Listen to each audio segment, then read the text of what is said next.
Meus amigos, o Salmo 145:17 veio exatamente como nós precisamos para esse penúltimo dia do ano.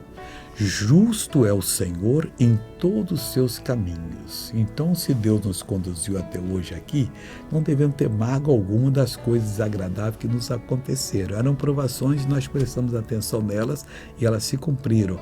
O Senhor é justo em todos os seus caminhos. Deus jamais sai para abençoar uma pessoa causando algum efeito colateral, fazendo a pessoa sofrer.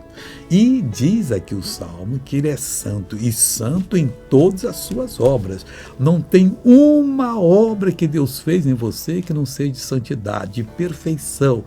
Ela não tem efeito colateral algum. A obra de Deus lhe levanta, põe de pé e diz: avance, destrua o mal e você vai ser essa pessoa vitoriosa, em nome de quem? De Jesus de Nazaré, nosso Senhor. Veja essa pessoa dando testemunho, eu já volto. Faz 2 anos que eu tô com problema na coluna. Que problema que é? O pescoço mesmo já melhorou. Que O que tinha no pescoço? dor que não podia fazer assim. Não podia virar. O braço também não podia levantar. Até que altura você levantava o braço? O braço só aqui. Agora pode levantar. Pode.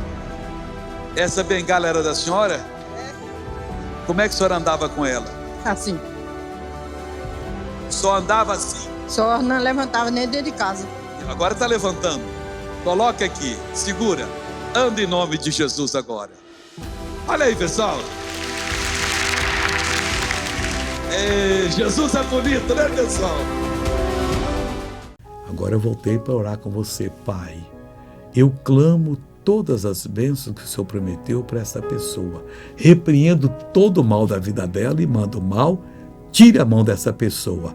E, Pai, abençoe esse ano que vai chegar, para que seja o ano da recuperação dela, do sucesso. Em nome de Jesus, amém. Bom dia e olha, já estou dizendo para você, bom ano.